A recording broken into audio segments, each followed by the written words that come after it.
Darah sel Pak, semua tubuh sel. Cuman gini Pak ya, pertanyaan Bapak jadi mengingatkan aku untuk ngasih tahu ini. Semua gangguan yang genetik nggak bisa, oke? Genetik itu maksudnya keturunan, buta warna ya, terus albino ya, yang apa? Albino. Terus Bapak tanya misalnya hemofilia ya dan sebagainya, nggak bisa. Enggak, diabetes lain. Diabetes itu gini.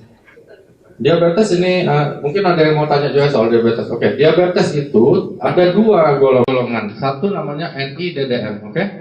Non insulin dependent diabetes. Yang satunya IDDM, jadi insulin dependent. Yang NIDDM ini 90% yang ini nih, yang sering berobat sama kita. Kalau yang NIDDM itu berarti plasentanya sudah jebol, oke? IDDM ada yang genetik, betul. Ada yang genetik. Nggak bisa. Kalau plasentanya nggak ada atau nggak berfungsi nggak bisa. Tapi terapi ini akan membantu organ yang lain. Oke? Diabetes itu bahayanya apa? Sebenarnya bukan gula darahnya naik bahayanya, tetapi akibat dari gula darah yang sudah lama naik itu yang paling bahaya. Jadi pembuluh darah kita itu namanya terjadi angioma. Apa kalau kayak selang itu jadi retak-retak, bisa dibayangin ya, Bu? Retak-retak sehingga tiap saat bisa pecah di kepala, stroke, pecah di jantung, serangan jantung, pecah di kaki, dan masuk kuman dia akan dipotong karena dia jadi gangren dan sebagainya. Pecah di mata, retinopati, buta di ginjal yang gagal ginjal. Jadi itu bahaya diabetes. Kadang-kadang orang bilang, gue udah sehat, apa gula gue 100 nih apa segala, itu salah besar ya. Begini, diabetes itu yang bahaya bukan kadar gula yang naik, bukan. Tapi kadar gula yang sudah naik lama dan merusak pembuluh darah, itu bahayanya. Dan nggak ada yang bisa nyembuhin, termasuk aku atau dokter manapun di dunia, nggak ada. Yang bisa memperbaiki memang hanya terapi stem cell, nggak ada yang lainnya. Berani taruhan aku, nggak ada gitu. Misalnya, jangan bilang, wah gula darahku udah bagus nih, aman nih, wah minum gula lagi atau apa, wah itu kacau benar. Yang rusak itu adalah pembuluhnya, itu nggak bisa disembuhin Bu. Makanya ada orang yang sudah netral, sudah nyebutnya sudah sehat, gula darah gua udah bagus, tiba-tiba mati, tiba-tiba stroke. Kenapa? Karena bukan karena gula darahnya naik saja, tapi karena gula darahnya sudah lama naik, pembuluhnya di tiap daerah badannya itu udah gampang sekali pecah, begitu.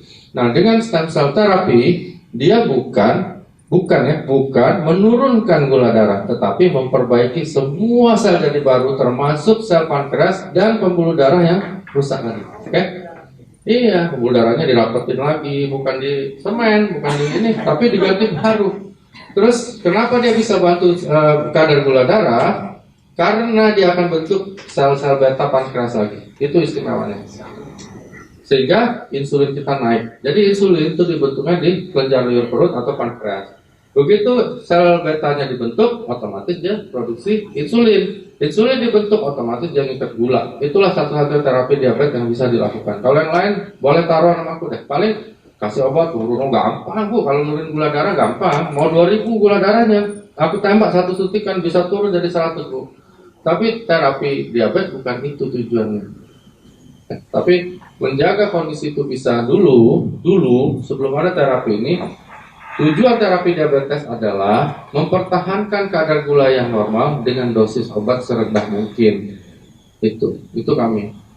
Kok gitu? Ya cuma itu yang bisa kita lakukan Pak. Nggak ada yang lainnya.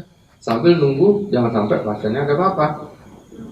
Kalau ada apa-apa gimana? Bagus juga sih, jadi berobat bayar lagi sama kita. Gitu. Nah, terapi stem cell itu memperbaiki semuanya, terutama yang angioma tadi. Bahaya diabetes di situ, karena itu orang diabetes mati bukan karena diabetesnya, tapi ya. Ini Pak, lupus itu autoimun ya, autoimun. Dan lupus itu kadang-kadang namanya kan lucu kayak film Pak, tapi itu bahaya sekali ya. Kalau dia udah keluar kayak kupu-kupu di sininya nggak lama lagi Pak. Nah, lupus itu autoimun Pak, berantem sendiri badannya, saling bunuh. Ya. Minum stem cell seperti aku bilang tadi Bapak, dia akan bentuk sel baru di seluruh tubuh. Apapun yang dirusak oleh reaksi autoimun akan dia bentuk baru, dan kemungkinan sangat besar. Aku ada satu Pak yang lupus di Palembang, sampai hari ini belum mati, masih hidup dia. Padahal ini udah ada kupu-kupu. Dia udah bilang nih, aku udah lihat TV, udah lihat Google, aku udah mau mati nih Dok. Ibu kasihan Pak, dia masih anaknya masih kecil, tapi sampai sekarang masih hidup. Tapi dia minum, kan belum ada produk kita Pak, ini aku lagi mau tawarin, kan lebih murah lagi kan. Jadi mudah-mudahan dia pakai dan bisa lebih baik hasilnya, karena logikanya sama Pak. Ini hampir 1,5 kali lipat daripada produk yang lama. Jadi kalau kita berikan ya lebih cepat. Jadi kalau kita mau tolong orang lebih cepat, ya kenapa kita nggak pakai SOP, kan gitu aja. Jadi logikanya kayak gitu aja. Jadi lupus itu autoimun. Kalau Bapak bilang bisa nyembuhin nggak bisa. Nggak ada satu obat pun bisa nyembuhin autoimun. Tapi sangat mungkin dia akan menjaga kemungkinan dia mati lebih cepat, itu lebih kecil gitu. Jadi dia lebih panjang dikit umurnya. Jadi ditahan Pak, karena autoimun itu lama-lama membunuh semua sel, habis baterai itu jadi pada suatu saat ketika berantem di dalam badan ini melibatkan organ-organ vital, dia meninggal dunia. Jadi lupus hati-hati Pak, jadi harus benar-benar dimonitor, dibantu benar, karena kalau udah mulai keluar merah-merah kayak kuku-kuku itu udah deket Pak, ya udah mau tewas, mati, pasti mati. Kalau di kedokteran tuh kita udah lihat ada kuku di pipinya, nah udah suruh kumpul keluarga apa gimana ya.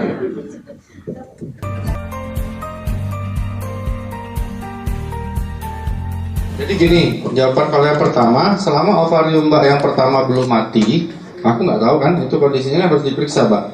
Maksudnya belum mati total, berarti dengan ini pasti dia akan seperti ini apa, tim-timku banyak Mbak. Kalau timku banyak Mbak, maksudnya udah nggak mens jadi mens lagi, ada yang ini hamil malah marah sama aku.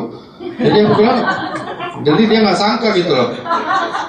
Aku bilang Mbak ada suami, ada, oh ya apa lah.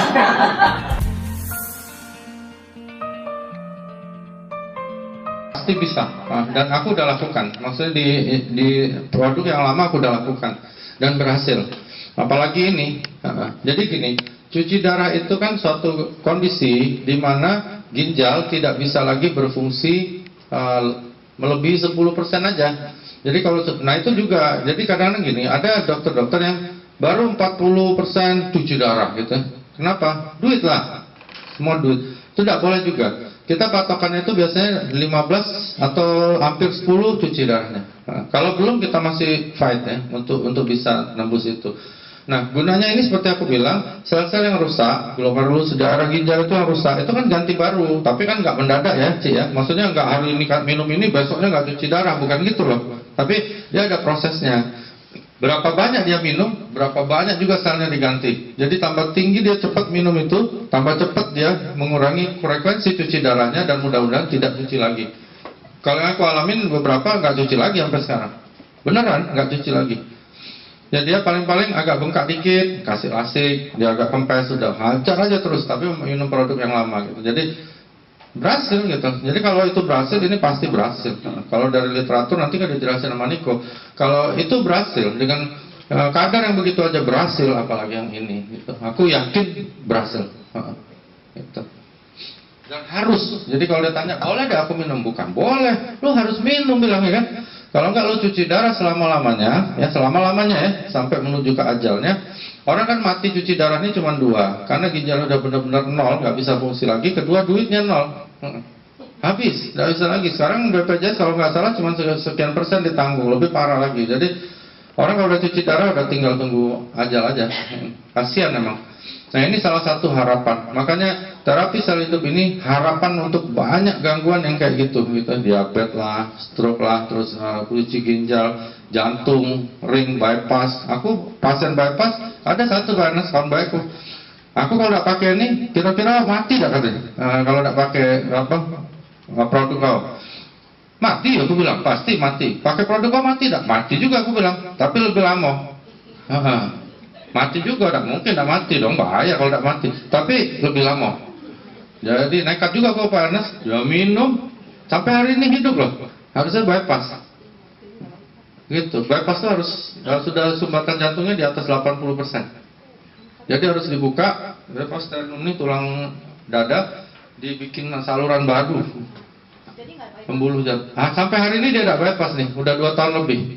Jadi apa karena dia percaya, apa kesel sama aku gitu kan? Apa karena udah terlalu banyak beli juga dia harus minum, tapi sehat, masih main pingpong sama aku, udah mati-mati malah gitu. Jadi dia udah ke 2 dokter, satu di Singapura, satu di Jakarta gitu. Jadi dia beranikan diri untuk tidak bypass. Karena bypass pun lihat dari usia faktor berhasilnya 40%. Kalau dokter Indonesia katanya turun jadi 25% gitu.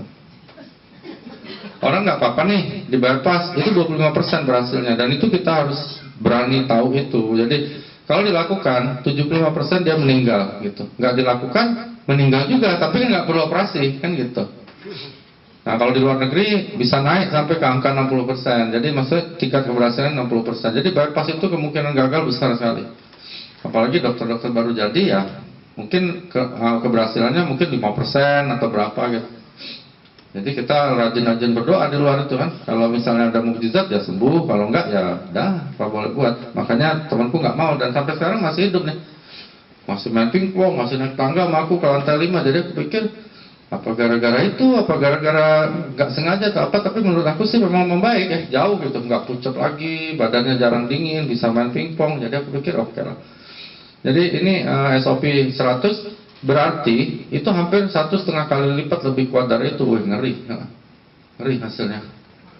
Jadi harus dicoba. Jadi kalau seperti Bapak tanya gimana, ya kita coba Pak. Satu teknologi baru, ada bukti paten dan sebagainya, coba dong minum gitu. Kenapa nggak dicoba? Jadi masih mau pakai yang lama terus.